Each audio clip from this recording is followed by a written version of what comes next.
Alhamdulillah, Alhamdulillahi Rabbil Alameen. Salatu wassalamu ala rasulihi khatamin nabiyyin wa ala alihi tayyibin wa ashabihi tahirin wal mu'minina wal muslimina kullihim ajma'in, amma ba'd. Faqad qala Allah subhanahu wa ta'ala fi kalamihi al-qadim wal furqanil hamid. أعوذ بالله من الشيطان الرجيم. بسم الله الرحمن الرحيم. ولقد آتينا داود وسليمان علما وقال الحمد لله الذي فضل لنا على كثير من عباده المؤمنين. صدق الله العظيم. وقال النبي صلى الله عليه وسلم بالحديث الشريف: أدبني ربي فأحسن تأديبي. صدق رسول الله صلى الله عليه وسلم. அளவற்ற அருளாளனும் நிகரற்ற அன்புடையோனுமாகிய எல்லாம் வல்ல அல்லாஹு ஜல்லஷானஹு தஆலா ஒருவனுக்கு புகழனைத்தும் உரித்தாகுக. அருமை நபிகள் நாயகம் முஹம்மது ரசூலுல்லாஹ் ஸல்லல்லாஹு அலைஹி வஸல்லம் அவர்களின் மீதும் அவர்களின் சத்திய வாழ்வை பின்பற்றி வாழ்ந்த சஹாபா பெருமக்கள், தாபிஈன்கள், தபஅ தாபிஈன்கள், அவுலியாக்கள், அஹ்தாபுகள், நாதாக்கள், நல்லடியார்கள், குறிப்பாக நம் அனைவரின் மீதும் அல்லாஹ்வின் அன்பும் அருளும் என்றென்றும் நிறைவாக உண்டாவதாக. ஆமீன். விழா பேச்சினுடைய துவக்கமாக இந்த மதரசாவினுடைய தலைவர் மதிப்பிற்குரிய மௌலானா எஸ்கே ஹசனுத்தீன் ஃபைசி ஹசரத் அவர்களுக்கும், மதரசாவினுடைய முதல்வர் முகமது பிலால் ஃபைசி ஹசரத் அவர்களுக்கும், இந்த விழாவிற்கு வருகை தந்திருக்கிற உலமா பெருமக்கள், சிஎம்எஸ் பள்ளிக்கூடத்தினுடைய ஆசிரியர் பெருந்தகைகள் மற்றும் தாய்மார்கள், மாணவ கண்மணிகள், உங்கள் அனைவருக்கும் என் ஆரம்பமான அஸ்ஸலாமு அலைக்கும் வரஹ்மத்துல்லாஹி வபரகாத்துஹு என்கிற நல்வாழ்த்தை சொல்லி என்னுடைய பேச்சை நான் துவங்குகிறேன். ஒழுக்கம் சார்ந்த கல்வி என்று எனக்கு தலைப்பு கொடுக்கப்பட்டிருக்கிறது.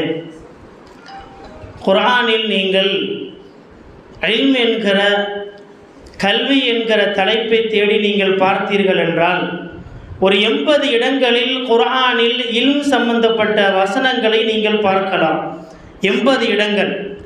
அந்த 80 இடங்களுமே முழுக்க என்ன தெரியுமா?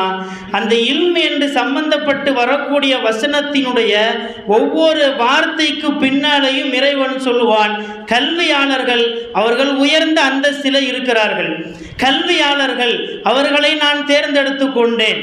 உதாரணமாக ஒரு வார்த்தை சொல்லுகிறேன், வலகத ஆத்தைனா தாவூத வ சுலைமான இல்மா. இறைவன் சொல்லுகிறான், சுலைமான் நபிக்கும் தாவூது நபிக்கும் நாம் இல்மை கற்றுக் கொடுத்தோம், இல்மை கொடுத்தோம். இல்மை கொடுத்த உடனே நாம் நபிமார்கள் என்ன சொல்லி இருக்கணும் தெரியுமா? எனக்கு அல்லாஹ் கல்வி கொடுத்திருக்கிறான், அதனால அல்லாஹ்வுக்கு அல்ஹம்துலில்லாஹ், இப்படி தானே சொல்லணும். அடுத்த வரியிலே வருகிறது, 2 நபிமார்கள் சொல்லுகிறார்கள், வகாலா அல்ஹம்துலில்லாஹில்லதி ஃபத்தல லனா அலா கதீரின் மின் இபாதில் முஃமினீன். உலகத்தார்களை எல்லாரையும் விட அல்லாஹ் எங்களை சிறப்பாக்கி வைத்த அல்லாஹ்வுக்கே எல்லா புகழும். நம்மடி சொன்னோமா இல்லையா? குர்ஆனில் கல்வி என்கிற வார்த்தை எந்தெந்த இடத்திலெல்லாம் வருகிறதோ அவர்கள் கல்வியாளர்கள், கல்வியை கற்கிறவர்கள், கல்வியை கற்றுக் கொடுக்கிறவர்கள் அத்தனை பேரையும் இறைவன் சிறப்பாக்கி வைத்தான் என்கிற அந்த வார்த்தைக்கு உதாரணமாக நீங்கள் இந்த வசனத்தை எடுத்துக்கொள்ளலாம். எனவே இஸ்லாம் மட்டுமல்ல, உலகத்திலே இருக்கிற எல்லா சமயமும் சரி, முன்னாடி சொன்னாங்களா இல்லையா, எல்லா சமயத்திலேயுமே கல்வியை நீங்கள் கற்றுக்கொள்ளுங்கள் என்று எல்லா வேத புத்தகத்திலேயுமே வந்திருக்கிறது.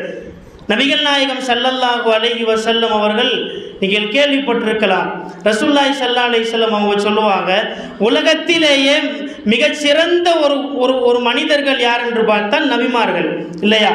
நபிமார்களை விட சிறந்த ஒரு மனிதர்களை உலகத்திலே பார்க்க முடியாது. நபிகள் நாயகம் ஸல்லல்லாஹு அலைஹி வஸல்லம் சொல்றாங்க பாருங்க, ஃபமன் கரஅ வமன் கரஅல் குர்ஆன ஃபகத் இஸ்ததரஜ நுபுவத பைன ஜம்பைஹி. யார் குர்ஆன் கல்வியை படிக்கிறாரோ நுபுவத்தி தன்னுடைய 2 புஜங்களுக்கு மத்தியிலே அவர் வைத்திருக்கிறார். கல்வி கற்றாலே நுபுவத்தை அவர் 2 புஜங்களுக்கு மத்தியிலே வைத்திருக்கிறார்.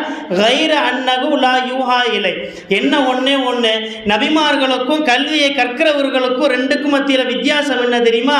கைர அன்னகு லா யூஹா இலை.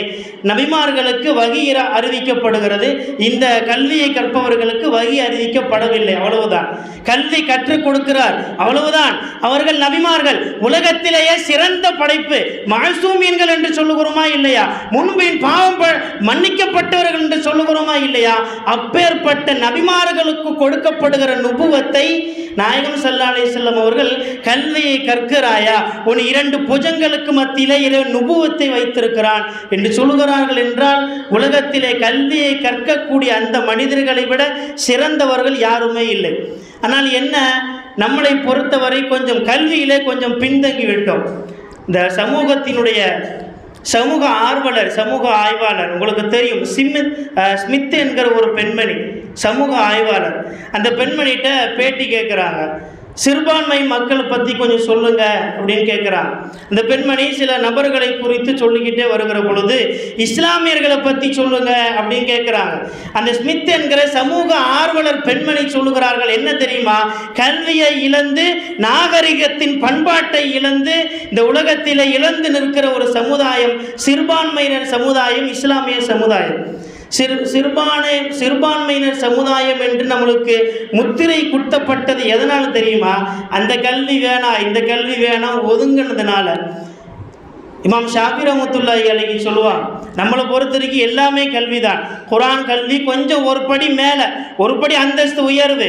மற்றபடி இஸ்லாத்தை பொறுத்தவரை இல்லை, உலகத்தில் இருக்கிற எல்லா சமயத்தவர்களை பொறுத்த வரைக்கும் கல்வி, எல்லா கல்வியும் ஒன்று தான்.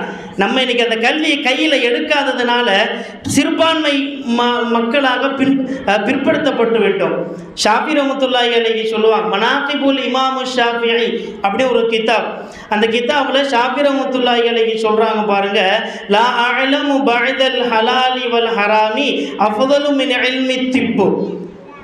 உலகத்திலேயே ஹலால் ஹராம் கல்விக்கு பின்னாடி உலகத்தில் சிறந்த கல்வி எது அப்படின்னா மருத்துவம் சம்பந்தப்பட்ட கல்வி, மருத்துவம் சம்பந்தப்பட்ட கல்வி.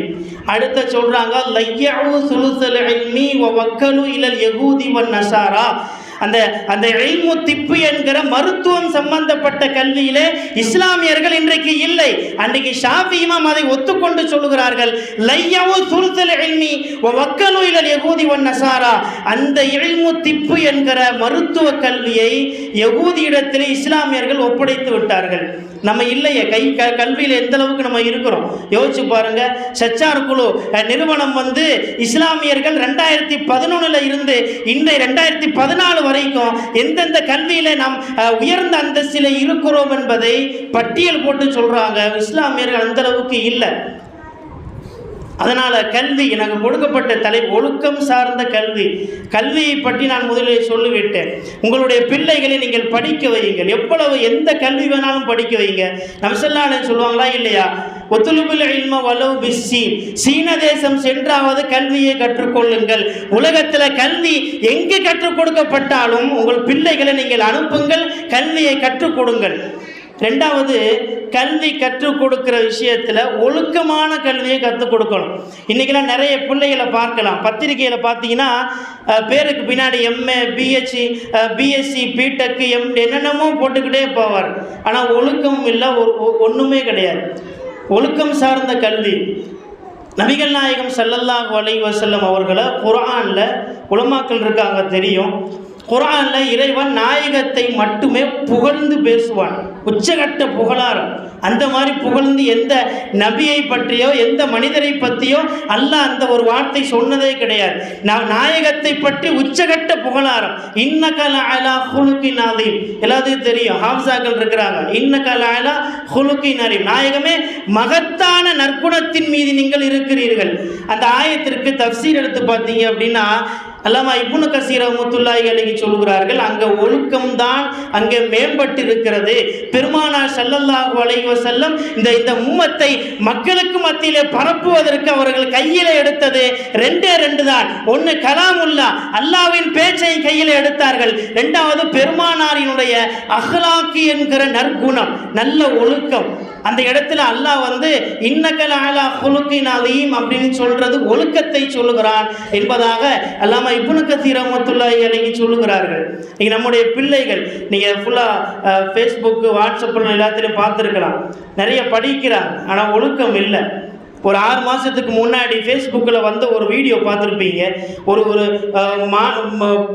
பள்ளிக்கூடத்திலே அல்லது கல்லூரியிலே படிக்கக்கூடிய மாணவிகள் மாணவர்கள் எல்லாரும் சேர்ந்து ஒரு இடத்துல சேர்ந்து உட்காந்துருக்காங்க. நல்லா கவனிங்க, இஸ்லாமிய மார்க்கத்தினுடைய அந்த முன்னேற்றத்திற்கு கொண்டு போகக்கூடிய அடுத்த தலைமுறை இன்றைக்கு எந்தளவு கெட்டு போயிருக்குன்னு பாருங்கள். எல்லாம் பிள்ளைங்க உட்காந்துருக்காங்க, பசங்கள்லாம் உட்காந்துருக்காங்க. அங்கே ஒரு பெண்மணி புர்காவை போட்டுக்கிட்டு கையில் சிகரெட்டை வச்சுக்கிட்டு ஆம்பளை பக்கத்தில் இருக்கிற பையன் வாயில் வச்சுட்டு எடுக்குது. இதை வீடியோ எடுத்து ஃபுல்லாக ஃபேஸ்புக்கில் ஃபுல்லாக பரவியிருக்காங்க. நான் சொல்கிறது 10 வருஷம் 12 வருஷத்துக்கு முன்னாடி கிடையாது, இப்போ ஒரு 6 வருஷத்துக்கு முன்னாடி. அதுவும் யோசிக்க வேண்டுமா இல்லையா? புர்காவை போட்டுக்கொண்டு ஒரு பெண்மணி சமூக வலைதளங்களில் ஜோடி நம்பர்னு ஒரு ப்ரோக்ராம் பார்த்துருப்பீங்க. ஜோடி நம்பர் 1 அப்படின்னு ஒரு ப்ரோக்ராம். அதில் ஒரு முஸ்லீம் பெண்மணி புர்காவை போட்டு டான்ஸ் ஆடுது. முஸ்லீம் பெண்மணி புர்கா போட்டு டான்ஸ் ஆடுது. சரி, அவங்க தாய் தந்தை ஏதோ தனியாக விட்டு வந்து விட்டால் என்று பார்க்கிற பொழுது ஆடியன்ஸில் உட்காந்துருக்கிற ஒரு பெரிய தாடி ஹாஜியார் உட்காந்துருக்கார்.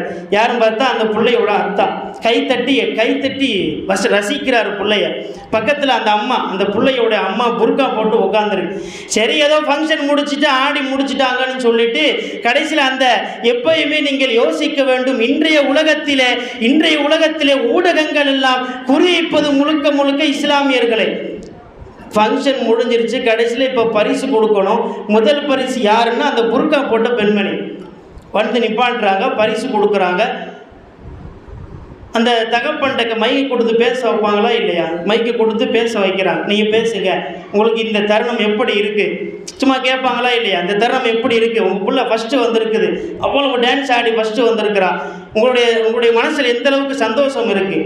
அப்போ அந்த ஹாஜியார் இவ்வளோ பெரிய தாடி வச்சுருக்காரு, கண்ணாடி போட்டிருக்கிறார். ஹாஜியார் சொல்கிறாரு, என் புள்ள ஆடுன்னு தெரியும், ஆனால் இந்த அளவுக்கு ஆடுன்னு நான் நினச்சி பார்க்கல. உங்களுக்கு புரியுதா?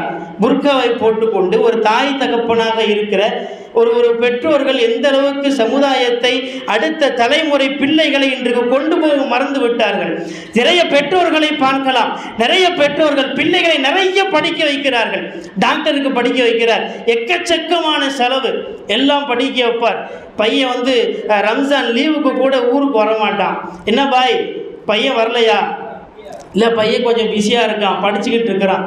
எக்கச்சக்கமான செலவு, எக்கச்சக்கமான காசு பணம். உலகத்தினுடைய ஆடம்பரத்தின் உச்சகட்டத்திலே வைத்து பிள்ளைகளை படிக்க வைக்கிறோம். என்ன ஆச்சு தெரியுமா? நிறைய பார்த்துருக்கலாம் நீங்கள். பையன் படித்து முடிச்சுட்டு வேலைக்கு போகிறான், டாக்டரு ஒரு பெரிய கிளினிக்கில் டாக்டராக இருக்கிறான். கொஞ்ச நாள் கழியுது, பையனுக்கு நல்ல பொண்ணை பார்த்து திருமணம் முடித்து வைக்கலாம் என்று சொல்லி பெற்றோர்கள் பெண் பார்க்கிறார்கள். வரக்கூடிய சம்பந்தத்தை எல்லாம் தள்ளி விடுறாரு. ஏன்னா பையனுக்கு படிப்புக்கு செலவு நிறைய செஞ்சோமா இல்லையா? பொண்ணு வீட்டில் தான் அந்த செலவு ஃபுல்லாக எடுக்கணும். வசதியான குடும்பத்தில் பொண்ணு வரணும்னு சொல்லி வர்ற பொண்ணெல்லாம் தள்ளி விடுறாரு. டாக்டர் பார்த்தாரு, இவங்க நம்மளுக்கு கல்யாணம் பண்ணி வைக்க மாட்டாங்க, வேற பொண்ணு அவர் கூட்டு ஓடிய போயிட்டார். படித்த படிப்பெல்லாம் வேஸ்ட், செஞ்ச செலவுகள் எல்லாம் வேஸ்ட். உங்களுக்கு புரியுதா? தகப்பன்மார்கள், தாய்மார்கள் முதல்ல பிள்ளைகளை ஒழுக்கத்தோடு வளருங்கள். நபிகள் நாயகம் ஸல்லல்லாஹு அலைஹி வஸல்லம் சொல்வார்கள், அத்தபனி ரப்பி ஃபஅஹ்ஸன ததீபி, இறைவன் எனக்கு ஒழுக்கத்தை கற்றுக் கொடுத்தான், அழகான ஒழுக்கத்தை கற்றுக் கொடுத்தான். ஒரு அரபி பழமொழி கூட இருக்கிறது.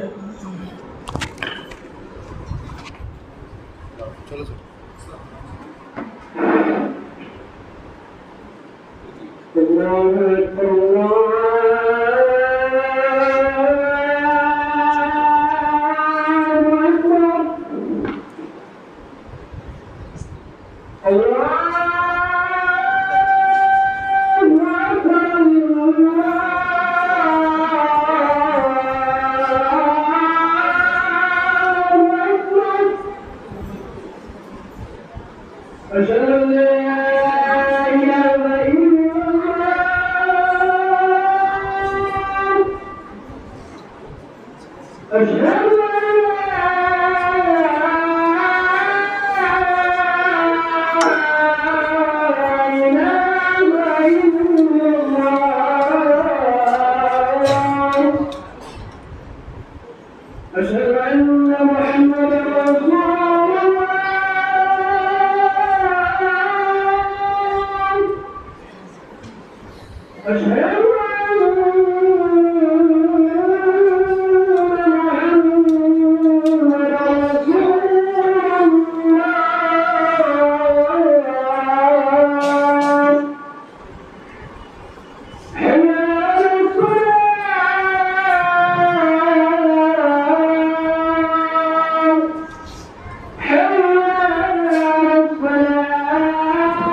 அல்ஹம்துலில்லாஹ்.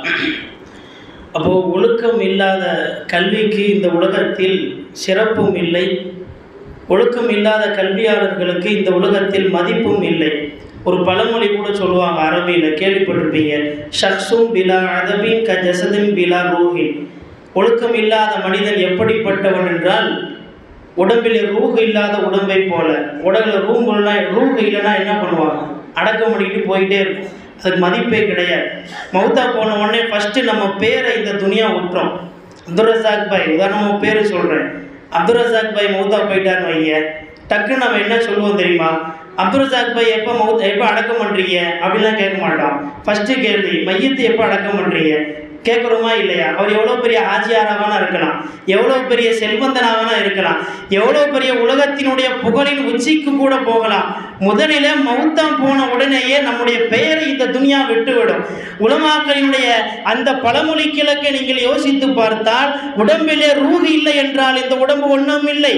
அதே போல தான் கற்கக்கூடிய கல்வி, அதற்கு ஒழுக்கம் இல்லை என்றால் கல்வி ஒன்றுமே கிடையாது, ஒன்றுமே கிடையாது. இன்றைக்கி நம்ம பசங்க முடி எப்படி வெட்டுறான்னு நினைக்கிறீங்க, மண்டே ஸ்பைக்குங்கிறான், மண்டே 2 கோடு போட்டுக்கிறான். நம்ம மாசா பையன், ஒரு பையன் மாசாக்கு லேட்டாக வந்தான். என்னடா ஏன்டா லேட்டுன்னு கேட்டோம். இல்லை சேர்த்து முடி வெட்ட போயிருந்தேன் அதான் லேட்டு.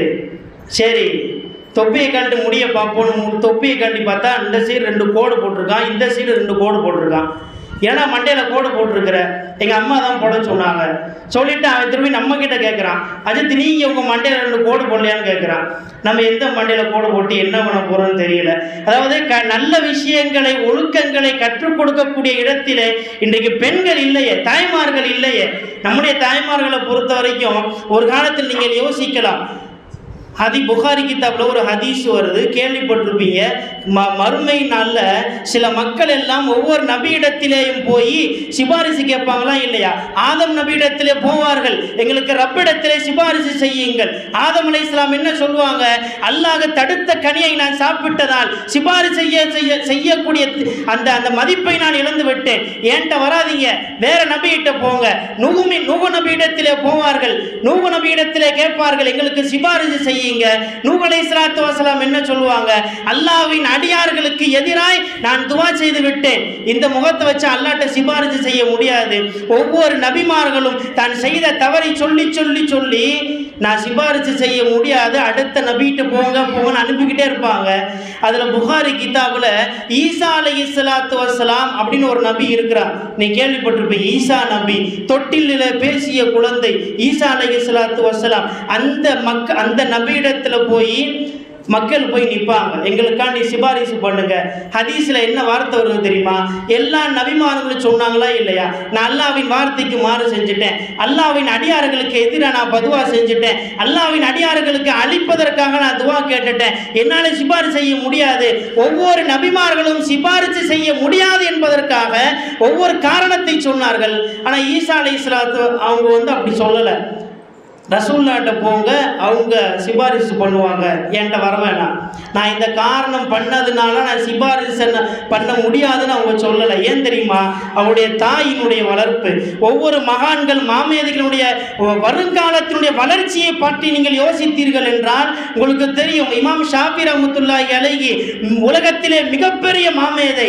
அவர்களின் வளர்ச்சிக்கு பின்னால் அவருடைய தாயினுடைய வார்த்தை உங்களுக்கெல்லாம் தெரியும். முஹையத்தின் அப்துல் காதர் ஜீலானி கத்தசல்லா சிர்ரவுல் அசீஸ் பாடம் படிப்பதற்கு போனார்களா இல்லையா? அவங்க தாய் சொன்ன வார்த்தை, எந்த நேரத்திலையும் பொய் பேசக்கூடாது. அந்த தாயினுடைய வார்த்தை மிகப்பெரிய மகான்களாக அவர்களை வளர்த்தது. இன்னைக்கு நம்முடைய தாய்மார்கள் வீட்டில் யோசிக்கிறோம், நாடகம் பார்க்கறதுக்கே நம்முடைய தாய்மார்களுக்கு நேரம் பத்தலை. ஒரு அஜர்த்திட்ட போய் ஒரு தாய் கேட்டான், ஒரு அம்மா கேட்குது, அஜர்த்து நைட்டு தூங்கும்போது கெட்ட கெட்ட கனவாக வருது, பாம்பு படையெடுக்கிற மாதிரி கனவு வருது, பாம்பு என்னை துரத்துற மாதிரி கனவு வருது, நானும் இங்கேயே ஓடிக்கிட்டே இருக்கேன், டெய்லி நைட்டு தூங்கும்போது கனவு வந்துக்கிட்டே இருக்கு. இப்போ அஜர்த்து கேட்டார், பொதுவாக கனவுனுடைய விளக்கம் நீங்கள் பார்க்கலாம் கித்தாபில். நைட்டு தூங்கும்போது கடைசியாக நம்ம என்ன செய்கிறோமோ அதான் கனவுல வரும், பெரும்பான்மையான கனவுகள். இப்போ அந்த அம்மா கேட்குது, பாம்பு துரத்துற மாதிரி எனக்கு கனவு வருது, பாம்பு என்னை படையெடுக்கிற மாதிரி கனவு வருது, என்ன செய்கிறது? இப்போ அஜர்த்து கேட்டார், நைட்டு தூங்கும்போது கடைசியாக என்னம்மா பண்ண, என்ன செஞ்ச? தம்மா சொல்லுது, நாகம்மாள் நாடகம் பார்த்துட்டு தூங்குன அஜர்த்து. இப்போ அந்த அஜர்த்து சொல்கிறார், நாகம்மாள் நாடகம் பார்த்துட்டு தூங்குனா கனவுல பாம்பு வராமல் ரசூல்லா வருவாங்க. நம்முடைய தாய்மார்கள் யோசிக்க வேண்டுமா இல்லையா? எந்த அளவுக்கு இருக்கிறோம். மிஸ்ர் தேசத்திலே உலமாக்கள் இருக்கிறார்கள், நன்றாக தெரியும். மிஸ்ர் தேசத்தினுடைய செய்தித்தாள்களில் வந்த ஒரு செய்தி நான் உங்களுக்கு சொல்கிறேன். ஒரு காலத்தில் இஸ்லாமிய பிள்ளைகள் எந்த அளவுக்கு இருந்தார்கள், இன்னைக்கு நம்ம எந்த அளவுக்கு இருக்கிறோம். ஒன்றுமே இல்லை. மிஸ்ர் தேசத்தில் பார்த்தீங்கன்னா அங்கங்கே சில டென்ட் போட்டு சில உலமாக்கள் உட்காந்துருப்பாங்க. டென்ட் போட்டு கூடாரம் மாதிரி போட்டு உட்காந்துருப்பாங்க. எதுக்கு அப்படின்னா புதுசாக இஸ்லாத்தை ஏற்க வருவாங்களா இல்லையா, அவங்கள கூப்பிட்டு உட்கார வச்சு கலிமா சொல்லி கொடுப்பாங்க, இஸ்லாத்தினுடைய நன்மைகளை சொல்லி கொடுப்பாங்க, அல்லாஹ் ரசூலை பற்றி, மருமை பற்றி, சொர்க்கம் நரமை எல்லாத்தையும் சொல்லி கொடுப்பாங்க. அந்த மாதிரி ஒரு டென்ட்டு போட்டு சில உலமாக்கள் உட்கார்ந்துருக்கிற ஒரு கூடாரம்.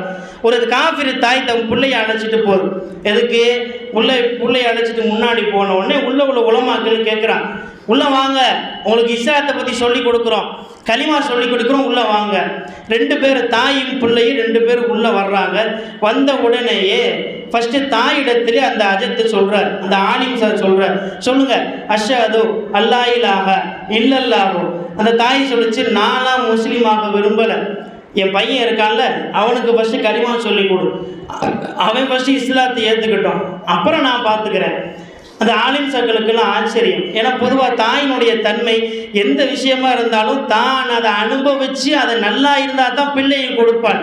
அப்போ அந்த அஜர்த்து என்ன கேட்குறாரு, என்னம்மா நீ இஸ்லாத்தை ஏற்றுக்க மாட்டேன்னு சொல்கிற, ஆனால் உன் பையனை மட்டும் கலிமா சொல்கிறிய, என்ன விஷயம்? அந்த தாய் காஃபிர் தாய் சொல்லுகிறார், வேற ஒன்றும் இல்லை, என் பையன் மட்டும் இஸ்லாம் ஆனால் போதும், நான் முஸ்லீமாக விரும்பலை. ஏன் அப்படின்னா என் வீட்டுக்கு எதுக்கே ஒரு முஸ்லீம் குடும்பம் இருக்கிறது, அங்கே இருக்கிற ஒரு வாலிப பையன் பள்ளிவாசலை அல்லான்னு சொன்ன உடனேயே தலையில் தொப்பியை போட்டு பள்ளிவாசலுக்கு போயிடுறான். எந்த கெட்ட புழக்கம் கிடையாது, அனாச்சாரமான விஷயங்களில் அவன் ஈடுபடவில்லை, அசிங்கமான வார்த்தைகள் பேசுவதில்லை, பெரியவர்களுக்கு மரியாதை கொடுக்கிறான், தாய் தந்தையை மதிக்கிறான், எல்லா நல்ல ஒழுக்கத்தோடு அவன் இருப்பதால் அந்த மாதிரி என் பையன் வரணும். அதுக்கு என்ன பண்ணு, என் பையனுக்கு கலிமா சொல்லி இஸ்லாத்தை கொடு, நான்லாம் முஸ்லீம் ஆகலை. உங்களுக்கு புரியுதா? ஒரு காலத்தில் இஸ்லாம் பரவியது எதனால் அப்படின்னா இந்த நம்மளுடைய கேரக்டரை வச்சு, நம்முடைய செயல்பாடு, நம்முடைய ஒழுக்கங்கள், நம்முடைய பேச்சுக்கள், இந்த அடிப்படையில் தான் போயிட்டே இருக்கு. ஆனால் இன்னைக்கு நம்முடைய பசங்க என்ன பண்ணுறாங்கன்னு பாருங்கள், தலையில் டேட்டு போட்டுக்கிறான், தளபதினு ஏதோ ஒரு டேட்டு போட்டுக்கிறான், ஒரு தலைவனுடைய படம் ரிலீஸ் ஆகுதுன்னு சொல்லி லாரியில் இருந்து செத்து போனவன்னு பார்க்குறோமா இல்லையா? சில நாட்களுக்கு சில மாதங்களுக்கு முன்னால் செய்தி படிச்சிருப்பீங்க, லாரியிலேருந்து கீழே விழுந்து செத்து போயிட்டான். இன்னும் ஒரு படி மேலே போகணும் அப்படின்னா, தன்னுடைய தலைவின் படம் ரிலீஸ் ஆகுது, டிக்கெட்டுக்கு காசு தரலன்னு சொல்லி வண்டியில் இருக்கிற பெட்ரோலை உருவி தகப்பன் மேலே ஊற்றி கொளுத்தின மிகப்பெரிய மோசக்காரர்கள் எல்லாம் நம்முடைய உம்மத்திலே இருக்கிறார்கள். எந்த அளவுக்கு பிள்ளைகளை வளர்த்திருக்கிறோம் பார்த்தீர்களா? தாய்மார்கள் யோசிக்க வேண்டும். நீங்கள் முதலிலே நம் இறையச்சத்திற்குள்ளே நாம் வர வேண்டும். சின்ன வயதிலே இருந்து பிள்ளைகளுக்கு ஒழுக்கத்தை கற்றுக் கொடுங்கள். ஒழுக்கம் இல்லாத பிள்ளை உலகத்திலே வாழ்ந்ததாக, சிறப்படம் வாழ்ந்ததாக சரித்திரமே கிடையாது. உமர் ரலியல்லாஹு அன்ஹு சொல்வார்கள், தஅத்தபுகும் சும்ம தஅல்லமு, முதலிலே ஒழுக்கத்தை கற்றுக்கொள், பிறகு பாடத்தை கற்றுக்கொள். ஒழுக்கம் வந்தால் பாடம் தானாக வரும். அடுத்த வார்த்தை பாருங்க, பில் அதபி யுஃபஹமுல் இல்மி, அதபு இருந்தால் எல்லா கல்வியும் உனக்கு விளங்க ஆரம்பிக்கும். அடுத்த வார்த்தை சொல்கிறார்கள், பில் பில் பில் பில் இல்மி இஸ்லஹுல் அமல், இல்மு இருந்தால் அமல் உனக்கு சீராக வரும். அமல் இருந்தால் அடுத்த சொல்கிறார்கள், துனாலு பில் ஹிக்மா, ஞானமுடையவனாக நீ ஆகலாம். இந்த ஞானமுடையவனாக ஆகலாம்ன்றதுக்கு உமர் ரலியல்லாஹு அன்ஹு ஆரம்பத்தில் சொன்ன வார்த்தை, ஒழுக்கத்தை கற்றுக்கோ. ஒழுக்கமாக இருந்தால் கல்வி தானாக வரும். கல்வி இருந்தால் உனக்கு அமல் சரியாக இருக்கும். அமல் சரியாக இருந்தால் ஞானியாக நீ வருவாய். இன்னைக்கு நம்முடைய உம்மத்து அதாவது ஒழுக்க சீர்கேட்டிலேயே போகிறதா இல்லையா? நிறைய மதரசாக்களில் நீங்கள் பிள்ளைகளை படிக்க வைக்கிறீர்கள். அபுல் ஹசன் அலி நதுவி ரஹ்மத்துல்லாஹி அலைஹி சொல்கிறாங்க, நல்லா கவனிங்க, உலகத்தில் நிறைய பயான் கேள்விப்பட்டிருப்பீங்க. குர்ஆன் புரட்சி செய்யுது கேள்விப்பட்டிருப்பீங்க. ரசூலுல்லாஹ்வின் வாழ்க்கை புரட்சி செய்யுது கேள்விப்பட்டிருப்பீங்க. இஸ்லாமியர்கள் எழுதிய புத்தகங்கள் எல்லாம் வாசிப்பால் புரட்சி செய்யுது கேள்விப்பட்டிருக்கீங்களா இல்லையா? ஒரு ரகசியம் என்ன தெரியுமா? மதரசாக்கள் செய்யக்கூடிய ஒரு புரட்சி என்ன தெரியுமா? மதமாற்றத்தை இந்த உலகத்திலே தடுத்து நிறுத்துவது மதரசாக்கள் தான். அபுல் ஹசன் நதுவி, நான் முன்னாடி சொன்னேன், இந்தியாவுடைய மிகப்பெரிய ஆலிம். இங்கே இருந்துகிட்டு அரபு தேசத்தில் இருக்கக்கூடிய உலமாக்களுக்கெல்லாம் அரபியிலே கிதாபுகளை எழுதி அனுப்பி கொண்டே இருப்பார். மருவமாயிட்டாங்க. அப்பேற்பட்ட இமாம் சொல்லுகிறார்கள், எந்த ஊரிலே சிறுவர்கள் மதரசா சரியாக நடக்கவில்லையோ அந்த ஊரிலே மதமாற்றத்தை நீங்கள் நிறைய காணலாம். மதமாற்றம் நிறைய நடக்கும். இன்னைக்கு நிறைய பத்திரிகை ஃபேஸ்புக்கில் பார்த்துருப்பீங்க, பையன் முஸ்லீமாக இருக்கான், பொண்ணு காஃபிரா. நிறைய பத்திரிகை பார்த்துருக்கீங்களா இல்லையா? ஒரு காலத்தில் நீங்கள் யோசிங்களேன், ஒரு காலத்தில் ஏதோ ஒரு ஊரில் யாராவது இஸ்லாத்துக்குள்ளே வந்துட்டாங்க அப்படின்னா சந்தோஷப்படுவோம், ரொம்ப சந்தோஷப்படும். அல்ஹம்துலில்லாஹ், ரொம்ப சந்தோஷமான விஷயம். அல்லாஹ் உங்களுக்கு இந்த ஹிதாயத்தை காயும் தாயமாக கியாமத் வரை வச்சிருப்பான்னு சொல்லி நிறைய சந்தோஷப்படுவோமா இல்லையா? இன்னைக்கு அந்த சந்தோஷம்லாம் ஒன்றுமே இல்லை.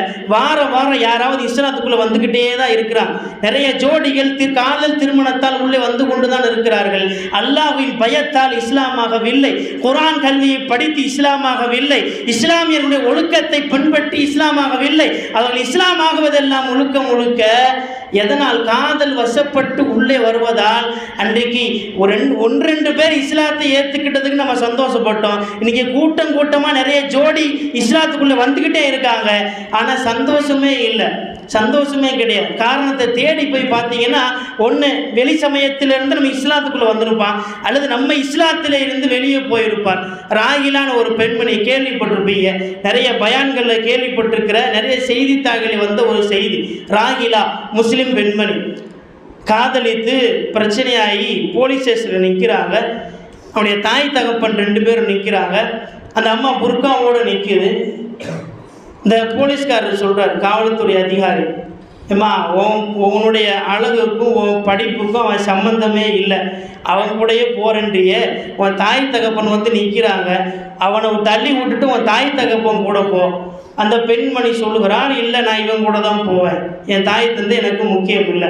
கடைசியில் தாய் தந்தை என்ன செஞ்சாங்க தெரியுமா? தாய் தந்தையினுடைய இரக்க குணத்தை நீங்கள் புரிந்து கொள்ள வேண்டும்.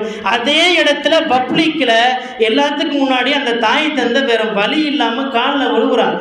என்னை மன்னிச்சிரு, ஏதாவது தப்பு செஞ்சால் மன்னிச்சிரு, என் கூட வா, உன் நல்ல கணவனை நல்ல மாப்பிள்ளையை பார்த்து நான் முடிச்சு கொடுக்குறேன், இப்படி போகாத, உன் வாழ்க்கையை சீரழிச்சிருவான், வான்னு கூட்டு போகிறான், நான் வரலை. அதே இடத்துல எல்லாத்துக்கும் முன்னாடி புர்காவை கழட்டி கொடுத்துட்டு பிஸ்மில்லான்ட்டு இவங்க கூட போயிட்டான். உங்களுக்கு புரியுதா? இஸ்லாமிய பெண்கள் புர்காவை அணிந்து கொண்டு நல்ல விதமாக இருக்கிறார்கள் என்று நான் நினைக்கிறோம். ஆனால் ஒன்றும் கிடையாது. இன்ஸ்டாகிராமில் பார்த்துருப்பீங்க, ஒரு காலம் முன்னாடியெல்லாம் டிக்டாக்கில் வீடியோ போட்டுக்கிட்டு ஆட்டம் போட்டுக்கிட்டு கொண்டு இருந்த பெண்கள் இன்னைக்கு டிக்டாக்கில் பேன் பண்ணதுனால இப்போ அடுத்த ஒரு ஸ்டேஜ் இன்ஸ்டாகிராம் வந்துட்டாங்க. இன்ஸ்டாகிராமில் பார்த்தீங்கன்னா புர்காவை போட்டு ஆடக்கூடிய பெண்கள் நிறைய பெண்கள், கணக்கெல்லாம் கிடையாது, விரல் விட்டு எண்ணலாம் முடியாது, அவ்வளவு பெண்கள். அதில் சில பெண்கள் நல்லா கவனிக்கணும், சைடில் ஒரு 4 ஆப்ஷன் கொடுத்துருப்பான். 4 ஆப்ஷன். ஒன்று லைக் கொடுத்துருப்பான், 2வது கமெண்ட் பாக்ஸு ரவுண்டாக ஒன்று கொடுத்துருப்பான், 4வது ஷேர் பண்ணுற மாதிரி ஒரு ஆப்ஷன் கொடுத்துருப்பான், 5வது வாட்ஸ்அப்பில் நீங்கள் ஷேர் பண்ணுங்க அப்படின்னு ஆப்ஷன் கொடுத்துருப்பான். சில இஸ்லாமிய பெண்கள் என்ன செய்கிறாங்க தெரியுமா? போடுற ஆட்டத்தை எல்லாம் இன்ஸ்டாகிராமில் போட்டுட்டு அந்த கமெண்ட் பாக்ஸ் இருக்குமா இல்லையா, எல்லாரும் கருத்து சொல்லக்கூடிய கமெண்ட் பாக்ஸ் அதை எடுத்து விட்றாங்க. செட்டிங்கில் அவன் ஏற்பாடு பண்ணியிருக்கான், உனக்கு தேவைன்னா இந்த இந்த இந்த இந்த இந்த ஆப்ஷனை வச்சுக்கலாம், இல்லைன்னா எடுத்துடலாம். சில இஸ்லாமிய பெண்கள் இன்ஸ்டாகிராமிலே புர்காவை போட்டு ஆட்டம் போடுகிறார்கள், முகத்தை மறைக்கவில்லை, கை கால்கள் எதுவும் மறைக்கப்படவில்லை, திறந்த மேனியோடு ஆடுகிறார்கள். ஆனால் அந்த கமெண்ட் பாக்ஸை தூக்கிட்டான். ஏன்னா நிறைய பேர் திட்டுவானா இல்லையா, இஸ்லாமிய பெண்ணாக இருந்து இப்படி பண்ணுறிய, புர்காவை போட்டு இப்படி. அதாவது இன்றைய ஒரு பெருமானார் ஸல்லல்லாஹு அலைஹி வஸல்லம் சொல்லுவாங்க, ஒரு காலம் வரும், பின்னால் ஒரு காலம் வரும். என்ன காலம் தெரியுமா? அஸ்ஸாபிரு அலா தீனிஹி கல் காபிதி அலல் ஜமர். மார்க்கத்தை சில பேர் பின்னாடி உம்மத்தில் பின்பற்றுவதா வேணாமான்னு யோசிக்கிற அளவுக்கு உம்மத்தில் சில பேர் வருவாங்க.